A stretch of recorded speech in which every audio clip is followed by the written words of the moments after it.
Assalamualaikum warahmatullahi wabarakatuh. Waalaikumsalam warahmatullahi wabarakatuh. Ya, sambil menunggu yang lain karena jam 8.30 juga ada jadwal ujian, banyak sekali yang mau ujian ini. Ini yang gabung baru 17 orang. Kita mulai saja kuliahnya sambil menunggu.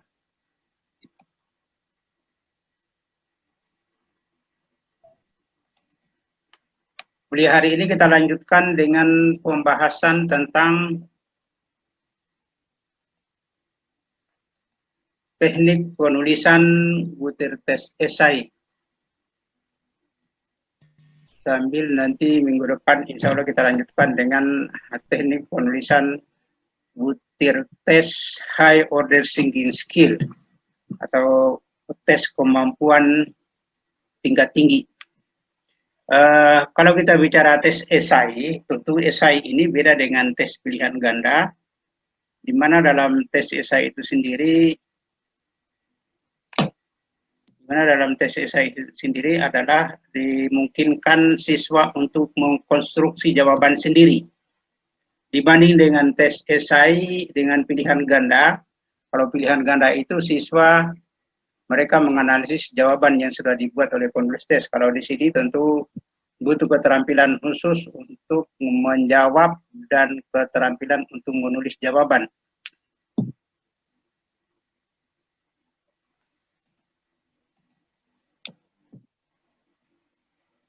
Apa itu tes esai?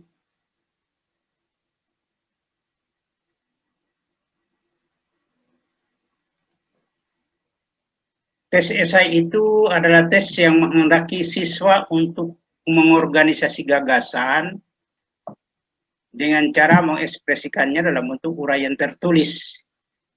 Atau bisa juga uraian secara lisan kalau kebetulan tes lisan.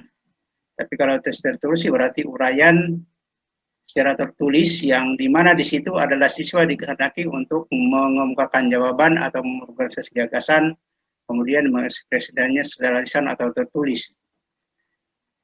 Tes esai ini tentu dia memiliki keunikan tersendiri dibanding dengan bentuk tes lainnya karena tes ini biasanya dia komplit dan bisa mengukur sampai dengan kemampuan tingkat tinggi, high order thinking skill. Dan ini lebih cocok untuk mengukur kemampuan tingkat tinggi dibanding dengan model tes lainnya. Sebenarnya model tes lainnya kayak pilihan ganda sih bisa. Tapi bagaimanapun sesulit apapun dibuat pilihan ganda, sebenarnya itu tugas siswa dia hanya menganalisis jawaban yang sudah ditulis oleh penulis tes. Kalau di sini tidak, dia harus mengungkapkan jawaban sendiri. Hasil-hasil belajar yang mungkin bisa diukur dengan tes esai adalah misalnya menjelaskan hubungan sebab akibat. Menjelaskan hubungan sebab akibat ini bisa masuk kategori C4. Kemudian menjelaskan prinsip-prinsip bisa masuk kategori C2 atau C4 tergantung dari tingkat kesulitannya. Kemudian memberikan argumen yang relevan bisa juga masuk kategori C4. Kemudian merumuskan hipotesis bisa masuk kategori C3. Kemudian membuat kesimpulan ini bisa masuk kategori C5. Mengevaluasi. Kemudian menjelaskan metode bisa masuk kategori C2, kalau dia sulit bisa masuk kategori C4. Mengekspresikan ide bisa masuk kategori C4. Menilai ide atau gagasan itu masuk kategori C4. Mengkritisi itu masuk kategori C5. Membuat suatu butir tes untuk mengukur kemampuan tingkat tinggi itu masuk kategori C6. Mengembangkan perangkat pembelajaran itu masuk kategori C6. Jadi yang membuat atau kreasi itu masuk kategori C6. Menilai, mengkritisi itu masuk kategori C5. Menguraikan, mendeskripsikan, membedakan itu masuk kategori C4. Kemudian masuk kategori C3 yaitu membuat suatu gambar atau model itu masuk kategori C3, atau kalau dia lebih sulit dia masuk kategori C6. Jadi kategori C3 dan C6 itu sebenarnya adalah tergantung dari tingkat kesulitannya. Sama juga kategori C2 dan C4 itu tergantung tingkat kesulitannya. Kalau C5 dia menilai, mengkritisi, menyimpulkan, membuat hipotesis, itu masuk kategori C5. Jadi dengan sendirinya nanti itu mudah untuk dibedakan karena di awal ini pada saat penjelasan tentang revisi taksonomi belum sudah saya jelaskan tentang bagaimana kata-kata operasional untuk C1, C2, C3, C4, C5, dan C6. Kemudian jenis-jenis pertanyaan esai. Esai itu sebenarnya hanya ada dua jenis, yaitu esai dengan jawaban terbatas dan esai dengan jawaban tidak terbatas. Esai jawaban terbatas ini biasanya dibatasi oleh jumlah kata atau jumlah poin-poin tertentu dalam jawaban siswa. Contohnya seperti ini. Uraikan kegunaan relatif butir tes esai dalam mengukur hasil belajar pada taraf analisis. Jawaban tidak lebih dari setengah halaman misalnya, atau tidak lebih dari 20 kata. Ini masuk kategori C4 ini. Uraikan kegunaan relatif butir tes esai dalam mengukur hasil belajar pada taraf analisis. Jawaban tidak lebih dari 20 kata. Ini masuk kategori C4. Tetapi dia ada batasannya. Artinya kalau uraian ini sebenarnya bisa sangat panjang, tetapi dia penulis tes dia hanya menghendaki 20 kata. Dan ini adalah butuh keterampilan khusus untuk membuat suatu jawaban esai yang bebas seperti ini, tapi kita hanya meminta 20 kata. Kemudian jawaban tidak terbatas. Jelaskan prosedur lengkap untuk menilai hasil pembelajaran yang Anda ajarkan di kelas. Kalau Anda sebagai seorang guru atau Anda sebagai mahasiswa, jelaskan prosedur lengkap untuk menilai hasil belajar yang Anda ajarkan di kelas. Atau jelaskan prosedur lengkap untuk menilai hasil pembelajaran seperti halnya yang Anda telah pelajari dalam mata kuliah evaluasi pembelajaran. Ini juga masuk kategori C4. Jadi kalau jawabannya ini bebas, tapi kan ada prosedurnya. Prosedurnya misalnya ada 5. 1, 2, 3, 4, 5. Tapi ingat, prosedur itu tidak hanya disebut 1 adalah mengembangkan tes, kemudian 2 adalah try out-nya, kemudian menganalisis, kemudian memilih tes yang valid, kemudian merakit perangkat tes, dan seterusnya. Bukan itu yang dimaksudkan, tapi setiap langkah itu harus diberikan penjelasan. Baru benar, kalau hanya menyebutkan, itu ya C1 sebenarnya. Tapi ini adalah penjelasan. Kadang-kadang orang susah untuk membedakan hal seperti ini. Jadi jawabannya ini adalah menjelaskan setiap poin yang Anda paham itu, supaya nanti menjadi mudah untuk dipahami bahwa prosedur 1 itu seperti ini, yang dilakukan dengan cara seperti ini, cara seperti ini. Prosedur keduanya adalah seperti ini. Ini yang dikehendaki oleh soal ini. Kemudian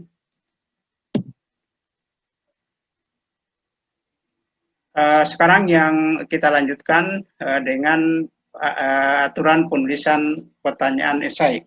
Aturan penulisan butir tes esai. Yang pertama adalah mengukur hasil belajar yang bermakna, bukan mengambil fakta-fakta yang ada dalam buku atau ada dalam referensi atau ada dalam bahan kuliah. Contohnya misalnya, contoh kurang baik, sebutkan jenis-jenis sampling. Jenis-jenis sampling ini adalah pasti ada di buku-buku metodologi, dan jenis sampling itu hanya ada 2, yaitu probability dan non-probability sampling. Probability nanti dibagi 3, yaitu acak sederhana, kemudian acak berlapis, kemudian acak berkelompok. Ini kan kalau hanya menyebutkan itu tanpa penjelasan, dan ini adalah masuk kategori C1. Berapapun banyaknya dia sebut, tetap dia levelnya rendah, dan itu artinya hanya menyalin fakta-fakta atau konsep-konsep yang ada dalam buku. Nah, pertanyaan seperti ini mungkin dibutuhkan karena kita perlu mengukur bagaimana hafalan dari siswa atau mahasiswa. Tetapi kalau semua butir tes juga hanya menyebutkan dari nomor 1 sampai nomor 10, artinya yang diukur adalah hanya kemampuan, hanya pengetahuan dangkal, hanya pengetahuan yang sudah dihafalkan atau konsep-konsep yang sudah dihafalkan, yang sudah tersimpan di memori jangka panjang, sekarang tinggal dikeluarkan tanpa sama sekali sentuhan dari kemampuan dia sendiri untuk menganalisisnya atau untuk menerapkannya, sama sekali tidak ada. Yang ada adalah fakta yang sudah dihafalkan di buku, kemudian dia sebutkan, dia tuliskan. Ini soal yang paling rendah levelnya, soal C1. Nah, kenapa tidak baik soal seperti ini? Karena sama sekali mudah untuk dijawab, dan kadang-kadang kalau di lingkungan siswa atau mahasiswa ini tinggal menghafalkan letaknya saja, bahwa kalau jenis-jenis sampling itu ada di halaman sekian, dan kadang-kadang pada kesempatan bisa dia buka bukunya, okay? Sehingga sangat tidak bagus kalau soal seperti ini. Akan lebih bagus misalnya kalau kita buat lebih baik, sebutkan paling sedikit 2 situasi di mana pengambilan sampel random dapat dilakukan. Sebutkan paling sedikit 2 situasi. Ini juga sama-sama C1, tetapi dia sedikit lebih sulit. Artinya tidak hanya sekedar menyebutkan saja, tapi ini adalah butuh kemampuan sedikit untuk memahami bahwa 2 situasi di mana random sampling itu dapat kita lakukan. Ini lebih sedikit lebih sulit dan sedikit lebih bagus, lebih baik daripada seperti halnya yang ada di atas. Kendatipun sebenarnya ini juga fakta dalam buku, tetapi butuh pemikiran khusus untuk menjawab pertanyaan ini. Maka ini soal yang kedua ini lebih baik ketimbang yang pertama, kendatipun yang diukur adalah sama-sama C1. Kemudian yang kedua,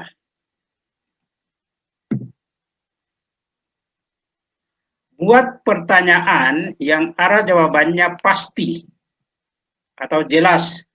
Perhatikan contoh kurang baik. Terangkan apa yang Anda ketahui tentang evaluasi. Terangkan apa yang Anda ketahui tentang evaluasi.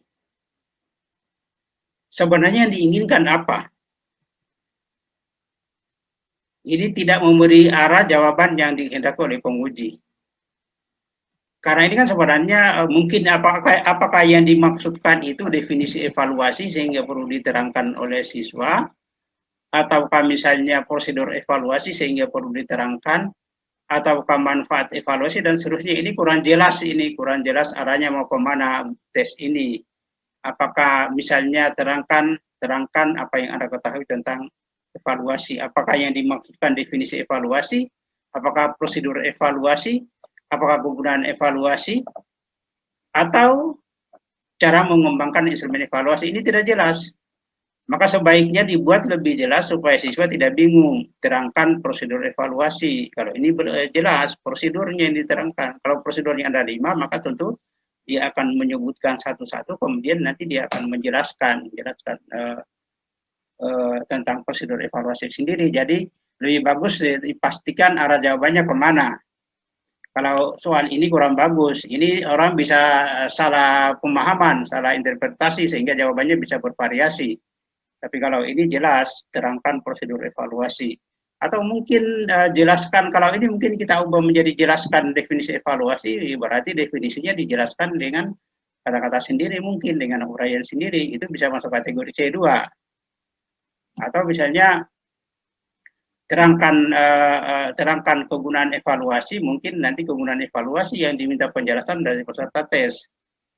Kalau ini jelas, terangkan prosedur evaluasi. Jelas ini kelihatan bahwa yang diminta oleh penulis tes adalah prosedur evaluasi itu sendiri. Ketimbang yang soal yang pertama ini. Itu adalah pertanyaan yang arah jawabannya harus jelas. Terangkan apa yang dimaksud dengan tes, atau jelaskan apa yang dimaksud dengan tes. Kalau itu jelas, yang dimaksud dengan tes adalah, tapi kalau terangkan apa itu evaluasi, ini tidak jelas. Kemudian yang berikutnya, tidak menanyakan sikap atau pendapat. Contoh kurang baik, jelaskan bagaimana sikap Anda terhadap penggunaan tes pilihan ganda secara luas.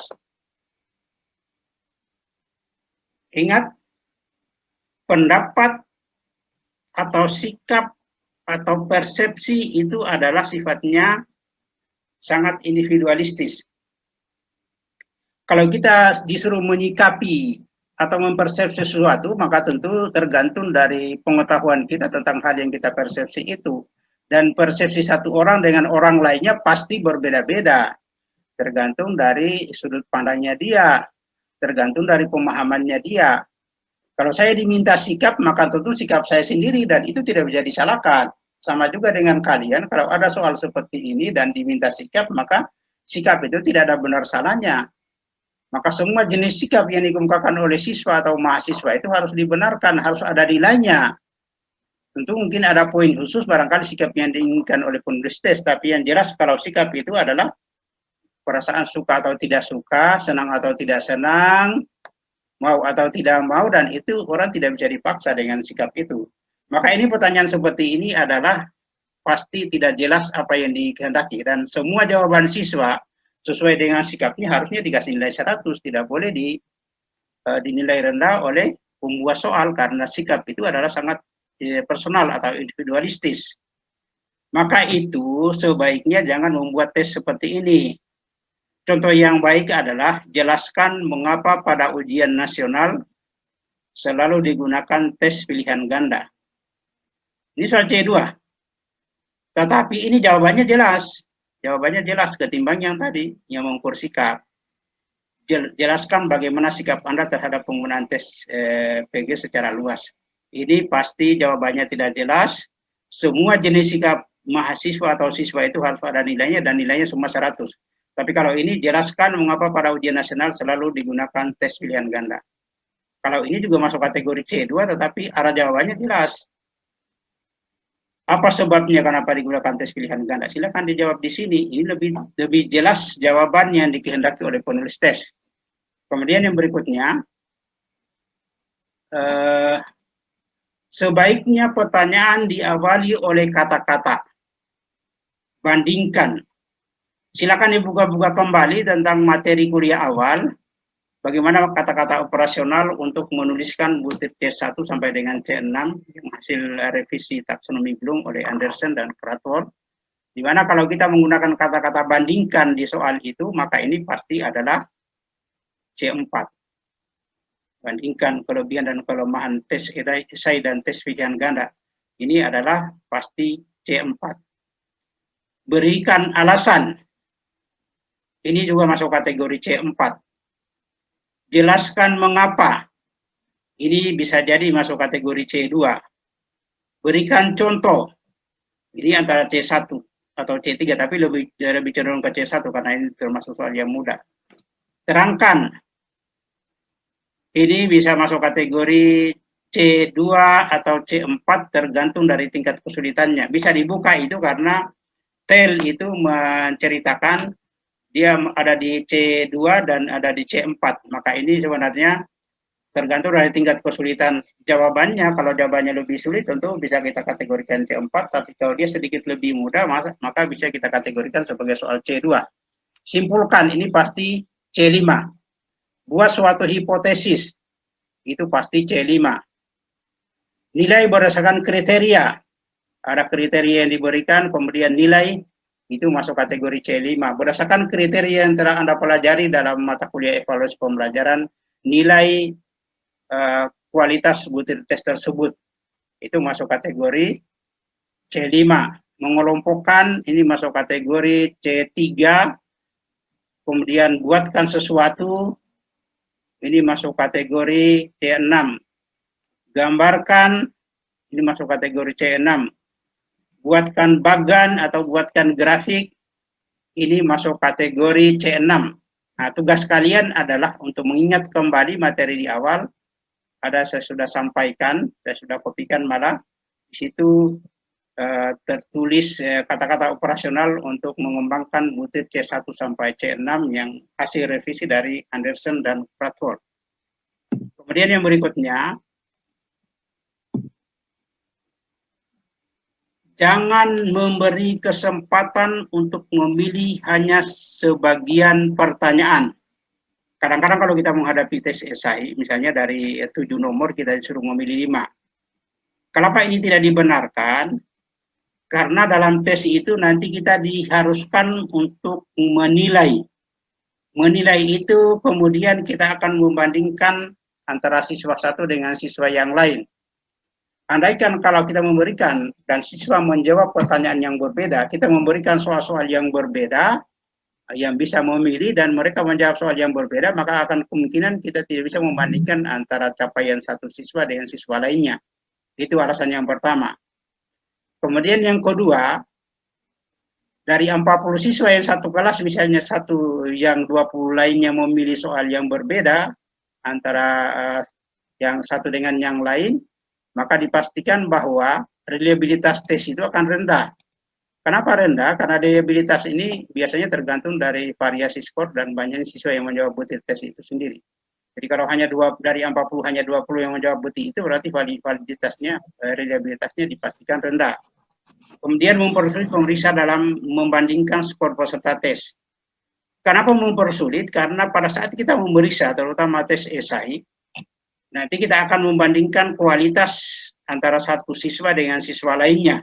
Kenapa? Karena apalagi kalau soalnya soal esai yang bebas, sehingga kita harus membuat suatu perbandingan antara lembar jawaban satu dengan yang lainnya untuk memberikan siapa yang mendapat skor yang tertinggi dan siapa yang mendapatkan skor terendah. Dengan cara scanning biasanya kalau memeriksanya, sehingga kalau kita memberikan soal yang berbeda dan siswa menjawab soal yang berbeda itu antara satu dengan yang lainnya, maka kelemahannya adalah seperti ini. Maka itu anjurannya adalah jangan menyuruh siswa untuk memilih soal untuk dijawab dalam tes, tapi berikanlah mereka tes yang sama untuk dijawab oleh secara keseluruhan. Yang berikutnya,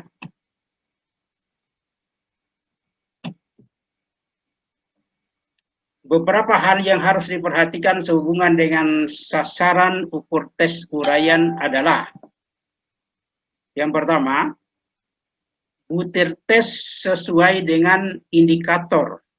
Maksudnya, karena sebelum mengembangkan butir-butir tes itu biasanya kita membuat dulu kisi-kisi tes. Tentu kisi-kisi tes ini nanti akan memudahkan kita untuk membuat keterwakilan masing-masing materi yang kita sudah ajarkan. Dengan adanya kisi-kisi ini kemudian memungkinkan kita untuk mengembangkan tes sesuai dengan kompetensi dasar atau indikator yang kita sudah buatkan dalam kisi-kisi. Maksudnya adalah butir tes itu kita kembangkan sesuai dengan indikator yang kita sudah buat dalam tabel spesifikasi atau tabel kisi-kisi tes. Kemudian yang berikutnya, batasan pertanyaan dan jawaban harus jelas. Apa maksudnya ini? Kadang-kadang kita membuat tes, tidak jelas apa yang harus dijawabkan atau apa yang harus diberikan oleh siswa untuk menjawab pertanyaan tersebut. Sehingga nanti pada saat kita memeriksa itu akan bingung, maka sebaiknya sebelum kita mengembangkan butir tes itu sendiri, kita buat dulu jawabannya apa yang kita kehendaki. Kalau misalnya ternyata harus ditampilkan 5 poin, misalnya poin 1 sampai dengan poin 5, maka tentu bahwa 5 poin itu harus untuk dapat nilai full atau 100, maka siswa harus menampilkan 5 poin itu. Kalau hanya 3 dari 5 berarti nanti nilainya 60, kalau hanya 1 nilainya 20, dan seterusnya. Jadi batasannya jelas. Kemudian isi materi sesuai dengan petunjuk pengukuran. Materi yang kita sudah sampaikan atau yang kita sudah ajarkan, tentu itu yang kita ukur, dan jawaban yang diberikan siswa sesuai dengan materi yang kita sudah ajarkan tentunya. Kemudian yang terakhir adalah isi materi yang ditanyakan sudah sesuai dengan jenjang, jenis, atau tingkatan kelas. Maksudnya ini, apa yang kita pertanyakan dalam tes itu adalah sesuai dengan apa yang kita sudah ajarkan dan mewakili materi-materi yang kita sudah bawakan di kelas. Tentu dasarnya adalah tabel spesifikasi atau kisi-kisi tes yang kita sudah kembangkan. Yang berikutnya, sebaiknya terlebih dahulu ditulis suatu jawaban ideal, baru kemudian menulis pertanyaannya. Apa maksudnya ini?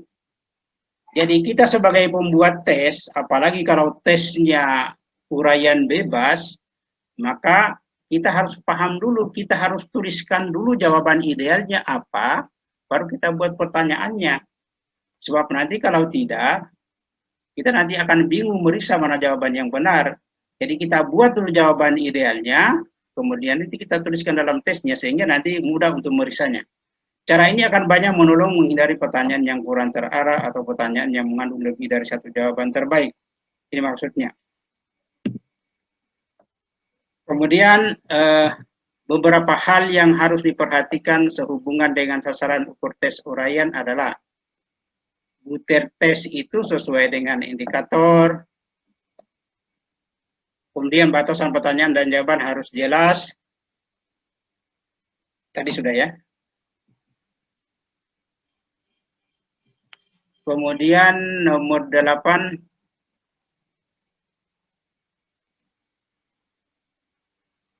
buatlah hal yang harus diperhatikan, beberapa hal yang harus diperhatikan sehubungan dengan konstruksi tes esai adalah: 1.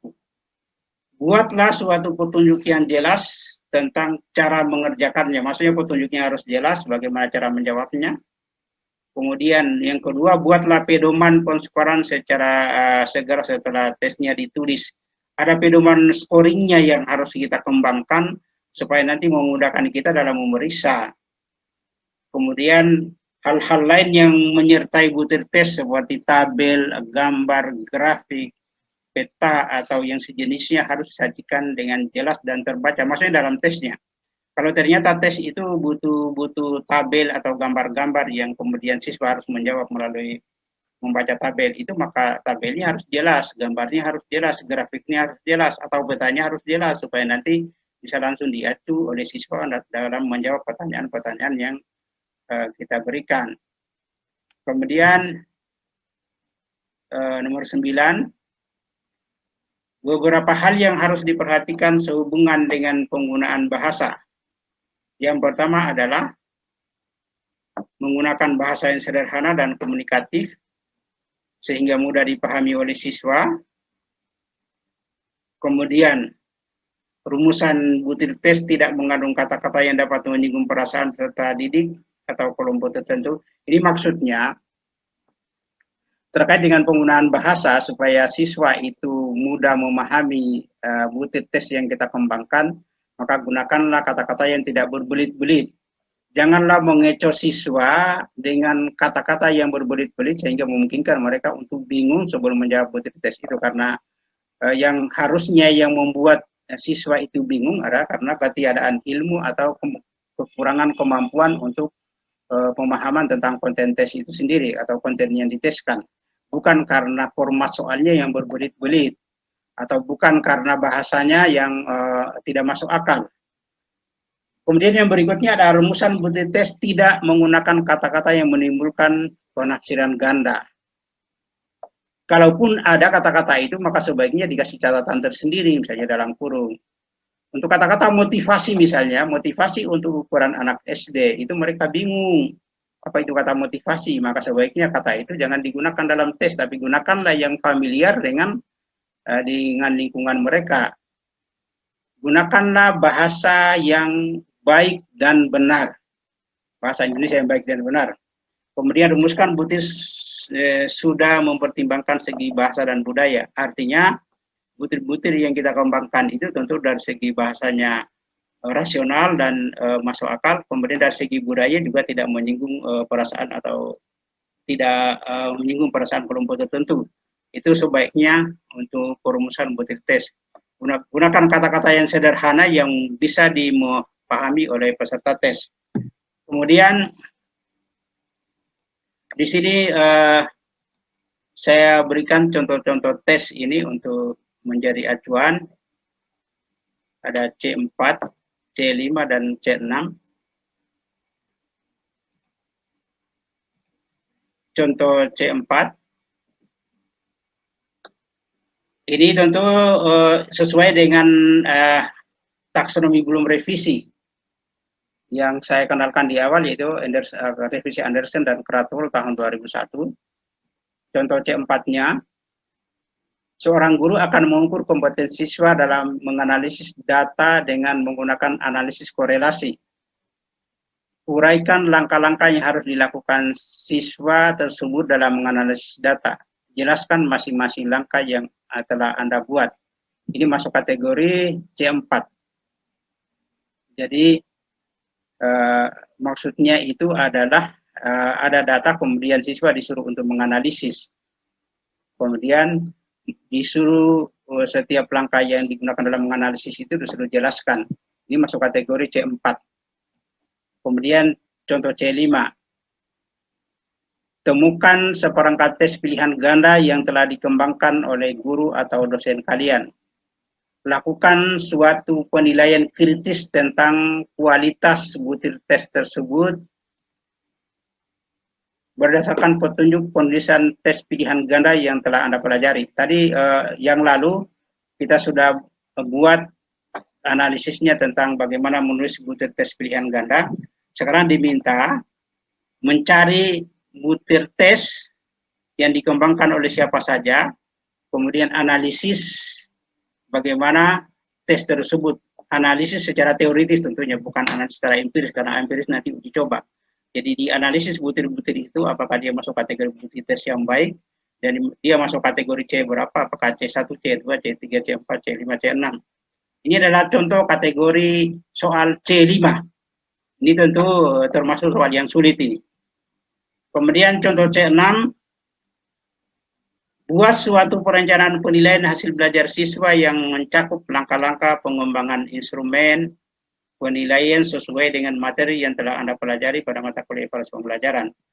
Buat suatu perencanaan penilaian hasil belajar siswa yang mencakup langkah-langkah pengembangan instrumen penilaian sesuai dengan materi yang telah Anda pelajari pada mata kuliah evaluasi pembelajaran. Maksudnya ini adalah siswa disuruh untuk, atau mahasiswa disuruh untuk membuat langkah-langkah evaluasi pembelajaran seperti yang telah dipelajari. Berarti langkah-langkahnya nanti satu, misalnya menulis butir tesnya, menulisnya bagaimana contohnya. Kemudian yang kedua adalah memeriksa butir tes dengan menggunakan penilaian pakar, apa yang harus dilakukan di situ. Kemudian langkah berikutnya misalnya try out tesnya secara empiris, yaitu kepada siswa sasaran ukur tes. Kemudian yang berikutnya adalah menganalisis. Setelah menganalisis, kemudian merakit butir tes yang valid. Setelah menganalisis kan menguji validitas dan reliabilitas instrumen. Setelah menemukan butir yang valid dan reliable, kemudian dirakit kembali. Tentu diurutkan sesuai dengan urutan tingkat kesulitannya. Setelah itu kemudian digunakan untuk mengukur hasil belajar. Jadi langkah-langkah seperti itu dibuat. Ini termasuk kategori C6.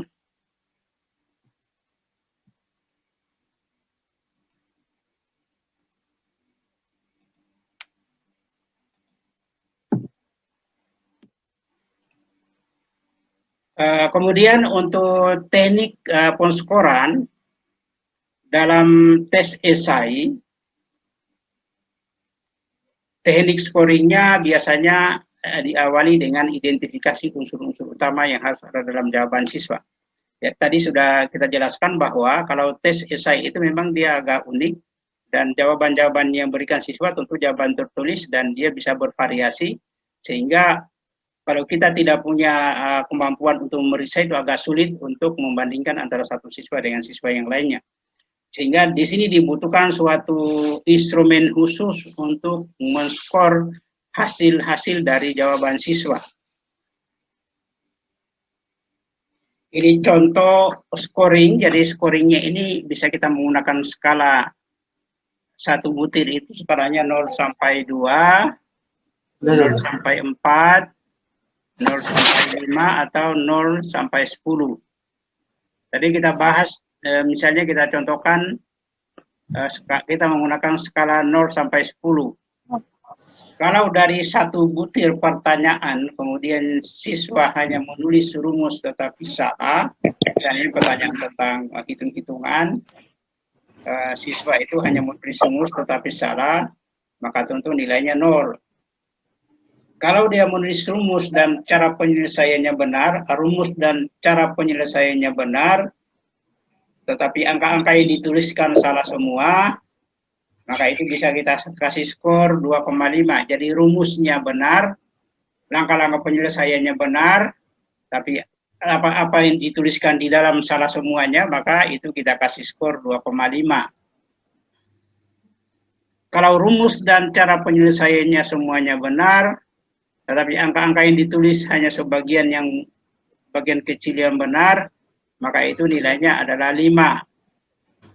Kalau rumus dan cara penyelesaian semuanya benar dan angka-angka yang ditulis sebagian besar benar, itu nilainya 75.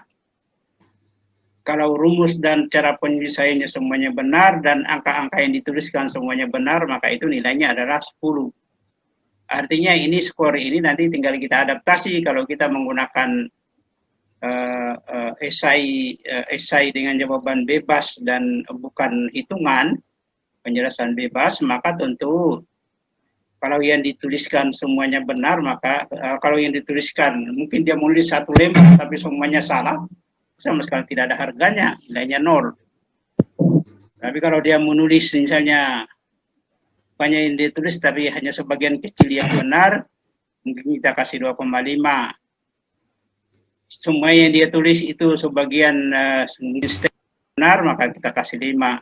Sebagian besar benar, maka kita kasih 75. Kalau benar semua, tentu nilainya 10 atau 100. Ini contoh scoring tes esai, nanti tinggal kita adaptasi dengan model-model tes yang kita kembangkan. Ini tapi berlaku untuk tes esai bebas. Kalau esai terbatas dengan poin-poin itu sih gampang sekali. Kalau hanya misalnya 4 poin yang harus ditampilkan dan penjelasannya, tapi dia hanya menyebutkan 3 poin dan 3 itu benar dengan penjelasannya, maka tentu dia skornya bisa 75. Kalau hanya menyebutkan 1 poin, tapi 1 poin itu juga salah, ya tentu nilainya adalah 0. 1 poin, tapi 1 poin itu benar, yang lainnya salah semua, tentu nilainya 25. Itu mudah sekali kalau dia berupa poin-poin. Tapi kalau dia esai bebas, memang kita harus bikinkan acuan seperti ini, supaya nanti pada saat kita memeriksa, jelas, tinggal kita acu. Ini penting, kenapa? Karena kalau kita tidak punya acuan, sehebat apapun kita memeriksa tes esai, kalau kita tidak punya acuan, scoring seperti ini, maka akan kemungkinan kita akan salah dalam menilai. Mungkin kalau kita memeriksa banyak siswa, ada 100 orang, kalau yang awal-awalnya kita memeriksa misalnya nomor 1 sampai dengan nomor 10, mungkin masih konsisten. Tapi begitu sudah masuk pertengahan, sudah melewati pertengahan dan kita sudah kelelahan, bisa jadi sudah tidak konsisten lagi. Mungkin yang seharusnya benar menjadi salah, atau mungkin yang seharusnya salah menjadi benar, atau mungkin karena tulisannya bagus kemudian langsung kita kasih benar. Supaya tidak terjadi begitu, maka bikinkanlah acuan untuk scoring dari tes esai itu sendiri. Ini contohnya ini. Kemudian yang berikutnya,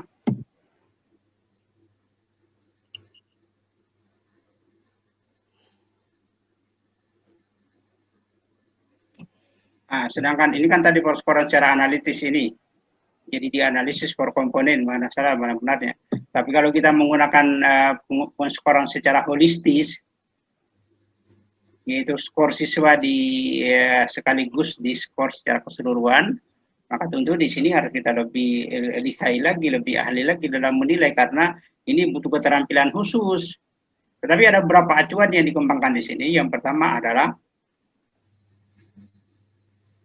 menetapkan kategori nilai yang akan diberikan kepada lembar jawaban. Misalnya A, B, C, D, E, atau misalnya 1 sampai 10, 0 sampai 10, atau 0 sampai 100. Itu acuan kita. Kalau kita menggunakan 0 sampai 100, berarti nanti acuan kita ada di situ. Setelah itu kemudian kita membaca sepintas lalu. Membaca keseluruhan jawaban, kemudian dari keseluruhan jawaban itu ternyata cocoknya misalnya dia dapat 50, ya kita kasih 50. Tapi ini hati-hati dengan model holistis ini, karena ini butuh keahlian khusus. Butuh kemampuan membaca atau scanning, butuh kemampuan scanning untuk bisa kita memeriksa dengan menggunakan cara seperti ini. Kenapa? Karena kapan kita tidak terlalu paham dan menggunakan model seperti ini, maka ada kemungkinan kita akan salah menilai. Apalagi kalau kita melibatkan banyak mahasiswa atau banyak siswa, 100 orang misalnya, kita harus memeriksa sekaligus dari nomor 1 sampai nomor 100. Maka kemungkinan kita tidak akan konsisten untuk memberikan jawaban. Kenapa tidak konsisten? Karena bisa kita lupa, bisa kita kecapean atau kelelahan, atau kalau kita periksa berhari-hari, apa yang kita kasih skor kemarin seharusnya benar, sekarang menjadi salah, menjadi berbeda nanti nilai-nilainya. Maka itu memang butuh kehati-hatian kalau menggunakan teknik scoring seperti ini, karena dia tidak akan memeriksa per komponen, per butir, tapi dia sepintas selalu. Kemudian dia berikan nilai bahwa untuk si A ini dengan kualitas jawaban seperti ini nilainya dia 50. Untuk si B ini dengan kualitas jawaban seperti ini nilainya 75. 75 atau 50. Itu nanti memang kita harus membuat perbandingan-perbandingan. Kalau saya caranya, kalau secara holistis ini, maka tentu langkah awal yang harus saya lakukan adalah saya scanning dulu semua jawaban secara keseluruhan dari nomor 1 sampai dengan nomor 100. Kemudian dari scanning itu atau baca sepintas selalu itu saya sudah berhasil mengelompokkan mana yang paling bagus jawabannya saya kasih kelompok 1, mana yang agak lebih rendah kita kasih kelompok 1 lagi, mana yang paling buruk kita kasih 1 kelompok. Sehingga nanti pengelompokan yang kita ini akan memudahkan kita untuk memberikan skor. Tapi nanti sebelum kita menilai antara kelompok 1 dengan kelompok yang lainnya juga perlu kita periksa lagi supaya lebih teliti. Karena kadang-kadang bisa juga kita salah mengelompokkan. Jadi ada beberapa kali, tapi ini dijamin lebih cepat. Artinya kita akan mengelompokkan antara siswa satu dengan antara kemampuan yang satu dengan kemampuan yang lainnya. Kemudian nanti tinggal kita memberikan skor. Kelompok yang paling tinggi kita kasih nilai 100, yang di bawahnya 90, yang di bawahnya 80, dan seterusnya. Ini sedikit lebih mudah. Tetapi butuh keahlian untuk membuat kelompok-kelompok ini, karena kita harus bisa membandingkan antara satu lembar jawaban dengan lembar jawaban yang lainnya. Ini adalah contoh teknik scoring secara holistis. Kalau untuk model soal lain seperti pilihan ganda menjodohkan jawaban singkat, mereka itu tidak terlalu ada masalah karena itu termasuk kategori tes objektif, mudah untuk diskor.